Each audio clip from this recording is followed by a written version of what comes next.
The Apec Summit has ended in Beijing, China, but not without Asia-Pacific leaders agreeing on a new agreement to form a new free trade zone, which will be strongly backed by China. Now, this free trade area has been seen by some as a rival to a US Trade Pact, which excludes China. The US has been currently negotiating with a separate Trans-Pacific partnership, considered part of Washington's focal point towards Asia. VOA's White House correspondent Luis Ramirez tells us more about this pact and the U.S. reaction to it. The arrival of the U.S. president in Beijing Monday was a time for both sides to put on a good face. Chinese honor guard and red carpet welcomed Mr. Obama. The president's first purpose on this visit is to attend the Asia-Pacific Economic Cooperation Summit. He met with leaders of Indonesia and Australia before addressing Asia-Pacific business leaders. Dispelling China's suspicions was at the top of his agenda.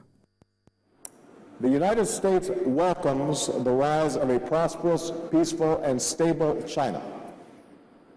I want to repeat that. Mr. Obama said integrating China into the world economy is good for America and the world, and he said America wants China to do well.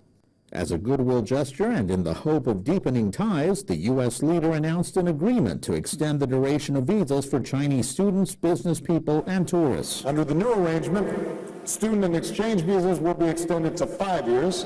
Business and tourist visas will be extended to 10 years. But still to be overcome are major differences on issues like human rights and whether Beijing is going to honor Hong Kong's democratic process, a concern that has triggered violent demonstrations. Trade is another issue that is not likely to be resolved soon. The United States and China are pursuing rival deals in the region. Mr. Obama met Monday with leaders of Trans-Pacific Partnership countries to try to surmount obstacles and reach an agreement. At the end of the day, Chinese leaders put on a fireworks show. Despite their differences, U.S. leaders want to think the future of their relations is bright. Let's talk more now about the Apec Summit that just finished in Beijing, China. VOA's Bill Ide joins me now from the studios in Washington. Bill, thank you for joining us on The World Today. I couldn't help noticing, the display there in Luis Ramirez's report. Leaders must have really had China must have, brought up all of the works just to wow the leaders who attended the summit. But what sort of feeling did they leave at the end with at the end of the day, with the summit concluded? Well, I think, as you mentioned, many were impressed with the show that China has put on. And the meetings have brought countries in the region a little bit closer to understanding what it is that China's vision is. Because at the end of the meetings, there was a huge, a long document declaration that was announced, and there were 70 points in it. But the main message really was what does China want for the region? And during the meetings, China's president, he outlined what he called his Asia-Pacific dream and talked about the need for more economic integration. China was also successful in helping establish APEC, a APEC anti-corruption network called ACNet. And this could help China in its own efforts to fight corruption here in China and to bring back corrupt officials from overseas. China also pressed members to move ahead with talks on a regional free trade agreement, and much like its approach elsewhere, it talked a lot about building up infrastructure throughout the region. President Xi also announced that China would put forward, create a $40 billion fund for what he called the Silk Road Fund. Bill, let's talk more about that agreement that was formed at the Apec Summit. It's called the Free Trade Area of the Asia-Pacific. Well, some analysts say that the idea of this trade agreement is to rival the US Trade Pact, which already exists, and it excludes China But what impact will this have on U.S.-China relations and the U.S. Trade Pact?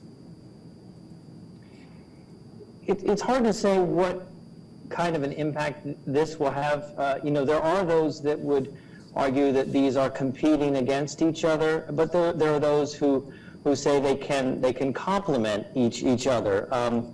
As far as the TPP goes, that the United States has been advocating for the region, it appears that the APEC Free Trade Regional Agreement will have little impact on that.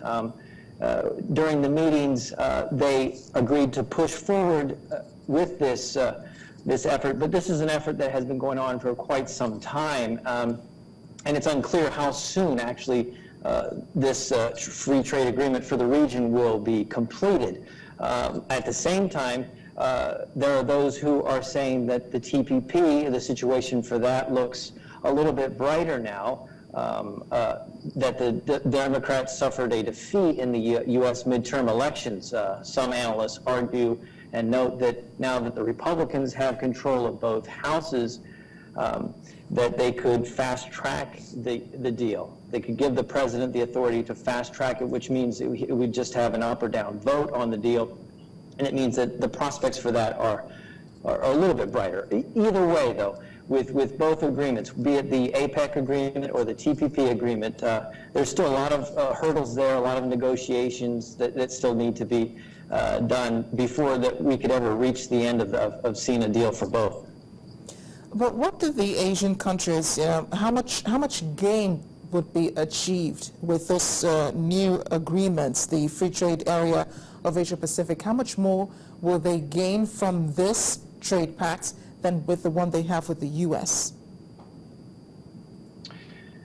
Well, the big difference between the two. I mean, what they would gain from it. The TPP is an agreement that the U.S.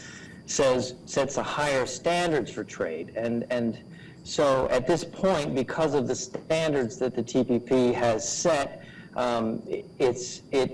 it is seen as excluding China. It actually doesn't exclude China. It's just China is not at that point, and the reason is because in the TPP there are the standards include things like competition policies, the role that state-owned enterprises play in economies, as well as labor and environmental policies as well too. All of those things that we know China is still struggling with.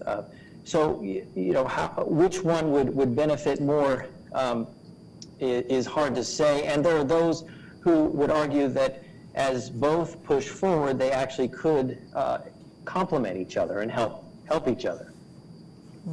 I can only imagine, Bill. But just one more before you go. With President Barack Obama seeking to improve U.S.-China cooperation, yesterday he did announce a reform in the U.S. visa policy towards China, announcing 10-year visas for business people in China and 5-year visas for those who want to come in to study. Doesn't that run counterproductive, to the U.S. Trade Pact that already excludes China? Well, like I just mentioned, the Trade Pact doesn't exclude China. China hasn't reached those standards yet to be able to participate in the TPP. And I think that the U.S. has long taken an approach where it tries to open up its doors. I would think on the other end of the spectrum, what we continue to see is China reaching out to the region, reaching out to other countries in the region, trying to engage them more. But we don't necessarily see the same kind of opening up from China, that while China is investing and wants to build up infrastructure, in many cases it will send its own companies there and employees to carry out the work. And yet, when it comes to investing in China, there are restrictions and obstacles there that exist that continue to thwart that process. So I think that what the U.S. is just trying to do here is to keep the door open and continue the kind of approach that it has long held. Thanks a lot, Bill. I guess we'll leave it at that. Bill Ide is with the VOA. He was reporting from Beijing. Thank you so much, Bill. We do hope you have a lovely night rest. I can see it's already dark there in Beijing. Thanks a lot for joining us on the program.